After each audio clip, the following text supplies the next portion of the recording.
안녕하십니까. 한반도 안보전략연구원 미국 실장 김만규입니다. 저희 글로벌TV는 미중 패권 경쟁 시대를 맞아 2회에 걸쳐 코로나19를 겪은 미국과 중국의 참모습을 여러분과 함께 살펴보는 시간을 갖고 있습니다.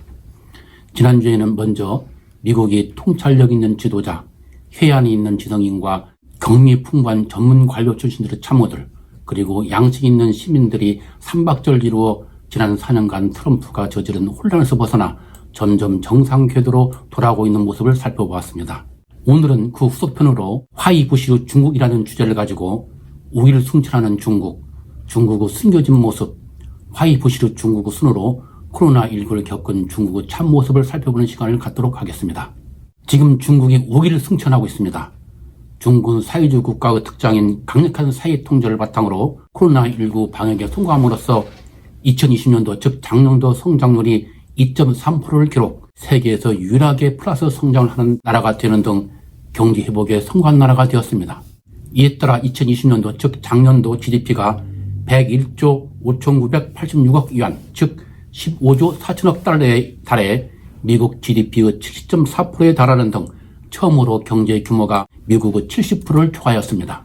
이러한 가운데 미국의 견제에도 불구하고 아태지역에서 영내 포괄적 경제 동반자 협정 체결과 유럽에서 유럽연합과 포괄적 투자 협정을 체결하는 등 경제를 통한 지역 내 영향력도 강화할 수 있는 기반을 마련하였습니다. 이와 같이 중국 경제가 반등세와 함께 대팽창 가능성을 보이자 미국의 브리킹스 연구소, 일본의 노무라 정권, 영국의 경제경영연구센터 등 싱크탱크와 경제 전문기관들이 2028년이면 중국이 미국을 추월하여 세계 최대 경제 제국이 될 것이라고 전망하는 등 중국은 그야말로 우위를 승천하는 기세에 있습니다. 트럼프 집권 이후 사회 분열과 양극화, 동맹 해체, 코로나19 방역 실패와 이에 따른 경제 하락 등으로 쇠락의 기미를 보여온 미국이 대개들의 초유 의사당 점거 상태가 벌어지면서 분열과 혼란에 빠지자 경제가 상승 중인 중국은 더욱 체제 우월성과 미국에 대한 자신감을 갖게 되었습니다. 그리고 이러한 자신감은 작년도 10월 29일 국가발전개혁위원회가 중국의 중장기 발전을 제약하는 가장 큰 외부 불확실성은 미국과 경쟁이나 시간은 우리 편이다 라는 보고서를 발표하고, 시진핑이 집권 이후부터 기회가 있을 때마다 중국 사회주의 체제의 우월성에 대한 자신감을 보여왔으나 대개들의 의사당 점거 사태가 있자 1월 11일 열린 중앙당교 고위간부 세미나 연설에서 세계가 100년 만에 격동의 시기를 맞고 있지만 시간과 형세는 중국 편이다 라고 강조하였고, 천희진 당중앙 정법위 서기도 1월 14일 중앙당교 학습에서 국제구도 발전 추세가 동양이 떠오르고 서양이 내어놓은 추세로서 중국에 유리하다고 언급하는 데까지 이르렀습니다. 이와 같이 현재 시진핑의 중국은 공산당 창당 100주년을 맞아 이러한 자신감을 바탕으로 민족주의가 기승을 부리면서 시진핑 기린 체제를 더욱 강화하고 영유권 분쟁에서 군사를 과시하면서 서방에 대해서는 전략 외교를 전개하는 등 공세적인 대외 정책을 거침없이 벌여나가고 있으며 중화미국 위대한 부이라는 중공몽 실현이 목전에 다다른 것처럼 기세가 하늘을 찌르고 있습니다. 그러나 이렇게 활하게 부상하는 중국의 뒷모습에는 짙은 어두운 그림자가 드리워져 있습니다. 무엇보다 중국의 화려한 부상의 동력이 되고 있는 경제에 많은 구멍이 나고 있는 실정입니다. 중국이 코로나19에 따른 경제 하락을 극복하기 위해 사용한 정책은 총 11조 4,500억 위안 규모의 재정 지출과 특별 구체 및 특별 목적의 지방 채권 발행 등을 통한 대규모 경기 부양책이었습니다. 그러나 이러한 대규모 경기 부양책은 2008년 세계 금융위기 때와 마찬가지로 기술 혁신, 생산성 향상을 위한 투자보다는 부동산, 인프라 건설 등 비생산 부분에 집중됨으로써 경제의 건전성을 악화시키고 부채만 폭증시키는 결과만 가져왔습니다.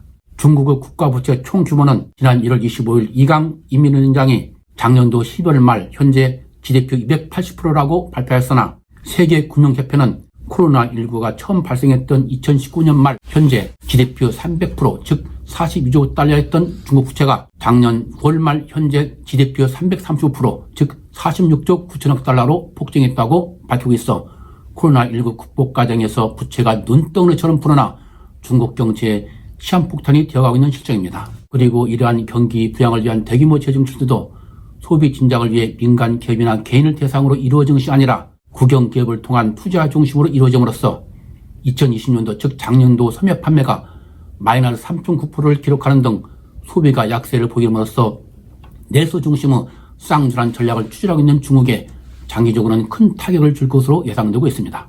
또한 이러한 중국 정책은 국영 기업을 장악하고 있는 공산당 간부들 주머니만 두둑하게 만들어 부유층 20%가 중간층 소득의 3배, 하위층 20% 소득 10배 소득, 즉 8만 위안 12,000달러를 올리면서 명품 판매가 2019년에 비해 48% 증가한 3,460억 위안, 즉 54억 달러에 달한 반면 일자리 수는 작년도 4, 4분기에 17%가 감소하고 근로자 평균 수입도 29%가 감소하는 등 빈부 격차만 확대되고 있고 제조업 중심지인 동부 연안 지역과 변두리적인 서부 내륙 지역 그리고 남부 지역과 북부 지역 간 격차와 도시와 농촌 간 격차를 확대시키는 등 지역 간 불균형을 심화시킴으로써 중국 경제가 V자형 반등이 아닌 불평등과 양극화만 심화시키는 K자형 회복이라는 문제점을 던져주고 있습니다. 이러한 K자형 회복은 정부 발표에 대해 소셜미디어 일부의 실업률이 작년 2월 6.2%에서 작년 12월에는 5.2% 감소했다는 정부 발표는 거짓말이라는 글들이 올라오고 있고 동영상 플랫폼인 비리비에서는 경제 성장에도 불구하고 치솟는 집값과 커져가는 불평등, 오르기만 하는 물가에 대한 젊은이 불만이 들불처럼 번져나오고 있고 근로자 사이에서도 경제가 성장했다고 하는데 왜 우리는 고통이 더 심해지는지에 대한 의문이 증가하는 등 정부 발표와 시민들이 체감하는 경제 상황과 심각한 괴리가 있어 정부에 대한 분노를 점증시키고 있는 상황입니다. 이에 따라 마이클 패티스 베이징대 재정학 교수, 니크 마로 영국 경제정보진 더 이코노미스트 인터넷 유니트 섭 이코노미스트, 생장광 부산대 경제학 교수 등 중국 경제 전문가들은 이구동성으로 중국 정부 고질적인 통계 자료 조작으로 이러한 현상이 벌어지고 있다고 지적하고 있습니다. 실제로 국가통계국 관계자는 작년 10월 19일 작년도 3, 4분기 성장률 올리기 위해 8월분 고정자산 투자와 소매 판매를 상향 조정한 것을 사우스 차이나 모닝포스트에 시인했으며 또 작년 12월 30일에도 2020년도 성장률 올리기 위해 2019년도 성장률을 6.1%에서 6%로 하향 조정하는 등 정부 목표에 맞추게 통계 조작을 하였음을 실토하였습니다. 중국 경제 전문가들은 중국 정부 통계 자료 조작은 시진핑을 비롯한 지도부가 GDP 성장을 자신들의 정치적 업적으로 간주하기 때문에 이러한 정부 의도에 맞추어 통계를 실제보다 부풀리는 조작을 한다고 평가하고 있습니다. 중국 경제의 또 하나의 위기 요인은 인구 변화라고 할 수 있습니다. 2월 8일 공안부 발표에 따르면 2020년 호국에 등록된 신생아는 1,003만 5천 명으로 2019년 재작년 1,179만 명보다 감소했는데 이러한 추세로 간다면 향후 5년 내 출산율은 0%대에 진입할 가능성이 크고 인구가 감소하기 시작할 것으로 평가되고 있습니다. 이렇게 출산율이 감소하는 가운데 고령화는 급속히 진행되고 있습니다. 유엔 통계자료에 따르면 내년에는 65세 이상 인구가 전체 인구의 14%를 차지하고 2030년에는 20세에서 65세 사이의 노동력이 10분의 1 감소하고 2060년에 가면 전체 인구 3분의 1이 65세 이상의 노인이 될 것으로 전망하고 있습니다. 이러한 인구 감소와 고령화는 노동력 감소로 이어지면서 임금 상승과 사회복지 비용을 상승시켜 경제 성장의 발목을 잡게 될 것으로 평가되고 있습니다. 이와 같이 중국 경제는 부패의 증가와 고령화 사회에 따른 노동력 감소로 경제 성장의 핵심 요소인 총요소 생산성, 즉 총요소 생산성이라는 노동과 자본을 사용해서 효율성을 얼마나 빨리 증가시키냐 하는 것을 나타내는 지표입니다. 단 총요소 생산성이 계속 추락하고 있는 바 세계은행에 따르면 중국 총요소 생산성은 2009년에서 2018년간 2.8%에서 0.7%로 하락한 것으로 나타나고 있습니다. 이는 바로 신규 투자 한기 이익이 감소하고 있다는 것을 의미하는 것으로 보겠습니다. 따라서 중국 경제가 겉으로는 화려하나 내부적으로는 쇠락하고 있음을 보여준다고 하겠습니다. 이러한 부패 증가와 이익 감소는 정부 지원을 받는 대형 국영기업과 부동산 개발업자들의 디폴트로 이어지는데 청와대가 지분을 50% 소유한 반도체 기업 칭화유니그룹, 또 국영기업으로 BMW 합작 파트너사인 라오닝선의 화청그룹, 화난성 국영광산에서는 용청석탄전략그룹, 내몽고 자치주 국영은행인 마오샹은행 등이 줄줄이 디폴트를 맞았으며 광동성 대형 부동산 회사인 헝다그룹이 지금 디폴트 위기에 몰리고 있습니다. JP모간사이트 등에 따르면 올해만도 만기가 돌아오는 부동산 회사의 해외 부채가 535억 달러에 이르고 있으며 지방정부 자금 조달기관의 부채가 작년도 전반기에만 3조 7천억 위안, 즉 5,659억 달러가 증가하는 등 부채가 갈수록 증가하고 있어 향후 더 많은 국영기업들 디폴트 가능성이 전망되고 있어 45억 달러 규모 중국 금융시장에 빨간 경고등이 깜빡거리고 있는 실정입니다. 이러한 국영기업의 디폴트는 그동안 정부 지원으로 먹고 사는 좀비 기업의 퇴출을 가져올 수 있다는 기대를 가져왔으나 이번 국영기업의 디폴트에서 중국 당국은 디폴트를 하기 전에 우량 자산을 사전에 다 빼돌리고 채권자들에게 모든 부담을 전가시킴으로써 근본적인 계획을 외면했습니다. 이에 따라 해외 투자자들을 부심을 심화시키고 있다는 그런 평가를 받고 있습니다. 또한 중소제조업 수출업체들도 경제 반등에도 불구하고 어려움에 직면하고 있습니다.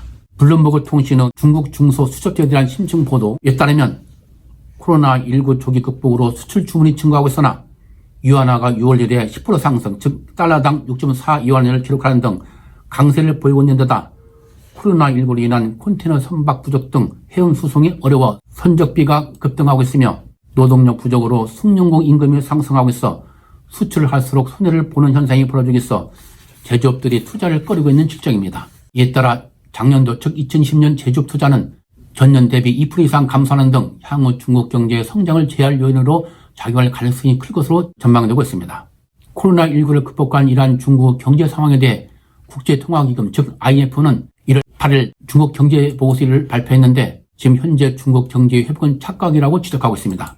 IMF 보고서에 따르면 중국 경제가 반등한 것은 사실이나 그것은 정부 지출과 국영 분야 투자에 지나치게 의존하여 반등한 것으로 민간 분야는 여전히 취약한 상태로 남아있어 불균형 반등에 불과하다는 것입니다.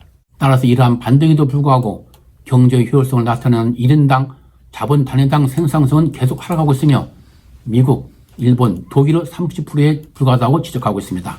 국가 자원 배분이 지극히 생산성이 낮고 비효율적인 국영기업에 집중되고 있고 수익을 많이 내고 생산성이 높은 민간 기업은 소외되고 있어 생산성 하락은 가속될 것으로 전망하고 있습니다. 결국 IMF는 코로나19 이전부터 있어 왔던 상호 연결된 금융 취약성이 더욱 악화되어 대대적인 구조 계획을 하지 않으면 중국 경제는 위험에 직면할 가능성이 있다고 경고하면서 국영기업과 민간기업에 대한 공정한 운동장 제공, 국영기업의 대대적인 구조 조정, 기업경영 지배 개선, 국영기업에 대한 특혜 제공 중단 등을 중국 정부에 권고하고 있습니다.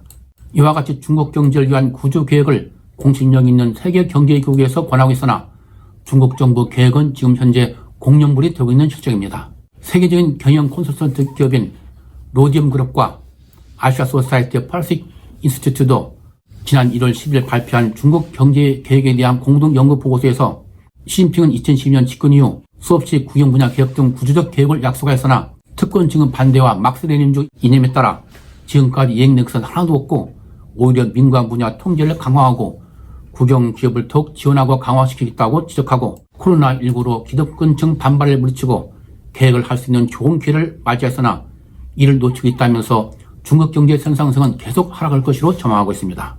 이러한 중국 경제 위기에 대한 경고는 중국 내부에서도 나오고 있습니다. 로우지 웨이 전 재정부장, 이 사람은 2014년부터 2010년까지 중국에서 재정부장을 지낸 사람입니다. 로우지 웨이 재정부장은 작년 12월 20일 월간 재정연구 창간 40주년 기념 포럼에서 지금 중국은 코로나19를 겪으면서 인구 고령화이다 부채 폭증으로 심각한 재정 및 금융 위기를 맞고 있다고 경고하였습니다. 로우지 웨이 전 재정부장은 동 포럼에서 세계 금융위기를 맞아 중국은 2009년부터 계속 확장 재정 정책을 추구해왔는데 이로 인해 재정 적자와 국가 부채가 폭증하여 2020년에는 재정 조출이 전년 대비 2.8% 증가한 데 반해 세입은 오히려 3.9% 증가하여 적자가 증가하고 있고 따라서 부채 원금 상환은커녕 정부 지출의 15%가 부채 이자 감세만 사용되었다고 지적하면서 재정 및 금융위기가 심각하다고 주장하였습니다. 또한 2019년 말 현재 65세 이상 인구가 1억 7,600만 명으로 전체 인구 12.6%를 차지하고 있으며 60세에서 65세 사이 인구는 1억 7,760만 명으로 전체 인구 13.3%를 차지하고 있는 등 고령화 사회가 가속화되고 있다고 지적하면서 이러한 고령화 사회가 재정의 지속 가능성에 대한 심각한 도전이 되고 있다고 언급하였습니다. 그리고 이어서 지금 중국은 100년 동안 보지 못했던 대도전에 직면하고 있다고 경고하였습니다.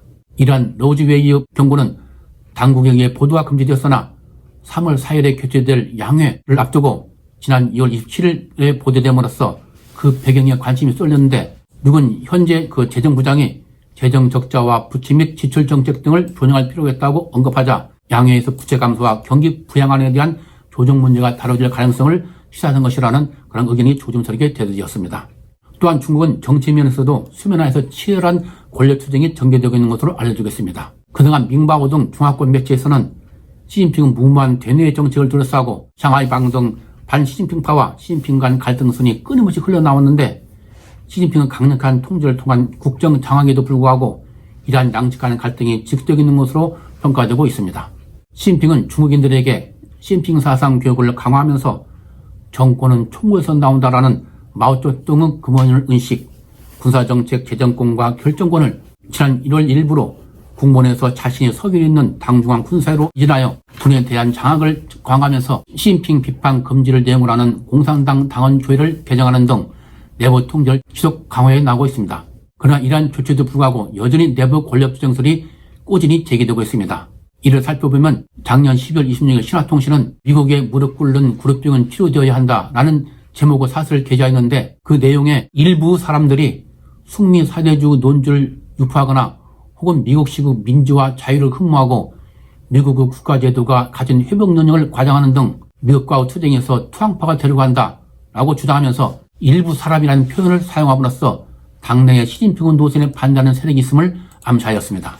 또한 중국 정부는 1월 5일 텐진시 제2중국인민법원에서 뇌물수수 등 부패 혐의로 사형 선고를 받은 중국 최대 자산관리회사인 화룽자산관리회사 회장인 라이 샤오민 황수를 1월 20일 기억한 뒤 일주일 만인 1월 29일 정격 사형을 집행하였습니다. 이러한 정격적인 사형 집행은 광동에 퍼져 있는 당정 간부들의 부패에 대한 경고로 받아들이고 있으나 한편으로는 상하이방 등 반시진핑 세력에 대한 경고로 해석되고도 있습니다. 이는 지난 1월 24일 신화통신이 시진핑 한 달 새 정치 3력 3번 언급 제약의 사설에서 나타나고 있는데 동사설은 정치적 부패가 가장 큰 부패다.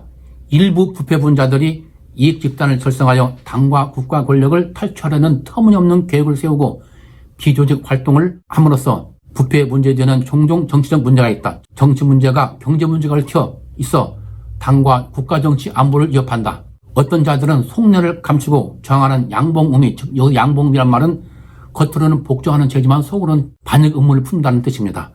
양봉의미를 하고 있다. 그러한 세력을 제거하여 잠재적인 정치 위기를 제거할 필요가 있다. 라고 주장함으로써 시진핑과 반시진핑 세력 간 권력 투쟁이 전개되고 있음을 강력 시사하였습니다. 이로써 중국의 시진핑 체제는 외면상으로는 강력한 것 같으나 그 이면에는 균열 조짐이 나타나고 있어 주목된다고 하겠습니다. 대외면에서도 중국은 거대한 시장 등 경제력과 증강된 군사력을 무기 삼아 전략 외교 등 강압적이고 공세적인 대외 정책을 전개하고 있으나 이는 오히려 반중 감정만 고조시키고 반중 연대를 유발시켜 국제적 고립을 자초하고 있는 실정입니다. 인도와 국경 분쟁, 남중국해에서의 필리핀, 베트남, 인이 등 동남아 국가들과의 연합군 분쟁, 코로나19 바른 국제유사를 주장했던 호주에 대한 경제 제재에 이어 최근에는 신장 유구르 쪽에 대한 집단 강간 등 인권 탄압을 보도한 영국 BBC 방송 보도를 둘러싼 영국과 분쟁, 카나다의 화웨이 창업자 런정페이의 딸 멍한주 구금과 카나다 의회의 중국 신장 유구르족 인종학살 규탄 결란 채택 및 중국 동계올림픽 보이콧 운동 정교 촉구 등 이러한 문제들을 둘러싼 카나다와 갈등 등 사방에 지금 적을 만들고 있는 실정입니다. 이러한 중국의 강압적인 대외 정책은 중국인들에게 100년 국치를 지쳐내는 시진핑의 강력한 지도자 모습을 보여주고 민족주의를 자극하여 국내 탄압을 통한 통치 기반을 강화하려는 의도이나 마치 청조말 의하다는 난때 국제연합권에 포위당하던 때와 같이 스스로 국제 무대에서 점점 설 자리를 잃게 만들고만 있습니다. 이와 같이 시진핑은 공세적이고 강압적인 대외정책으로 지난 4년간 트럼프 미국이 미국 우선주의로 세계에서 그룹되어 갈 때 친중적이고 우호적인 국제 환경을 만들 수 있는 천재 이루 기회를 차버리고 바이든에게 미국이 돌아오는 기회만 제공해 주었습니다. 이와 같이 지금 중국은 외면상으로는 화려하게 부활하여 비상하는 용과 같으나 그 날개 곳곳에 구멍이 숭숭 뚫려 있습니다. 이러한 중국의 취약한 모습은 중국이 자랑하는 중국 특색의 사회주의 체제에서 기인한다고 하겠습니다. 자유민주주의 체제는 멍청한 지도자가 멍청한 정책을 펴면 선거를 통해 이를 바꿀 수 있으나 권위주의 전체주의 체제는 멍청한 지도자가 멍청한 정책을 펴면 바꾸지 못하고 그대로 몰락하고 말기 때문입니다. 이제 중국은 경제 위기가 고조되고 미국의 압박 등으로 대외적 고립이 심화되면서 이것이 시진핑의 정책 실패 등 조그만 실수와 맞물릴 경우 중국 내부에서 체제 변혁이 일어날 가능성을 배제할 수 없다고 하겠습니다. 이를 방지하기 위해서는 많은 전문 기관들이 제안한 것처럼 자체적으로 대대적인 구조개혁을 해야만 합니다. 그러나 시진핑은 애보 조전에 대응하기 위해 쌍순환과 기술적 혁신을 주장하면서도 알리바바 그룹 회장인 마인과 농업재벌인 대우축산업그룹 회장 순다오 등 정부 금융정책 및 농업정책을 비판한 혁신적인 기업가들을 구금함으로써 기업가들의 창의적 정신과 기기를 꺾어 놓음으로써 기술혁신 앞날과 개혁 의지에 의문을 던져주었습니다.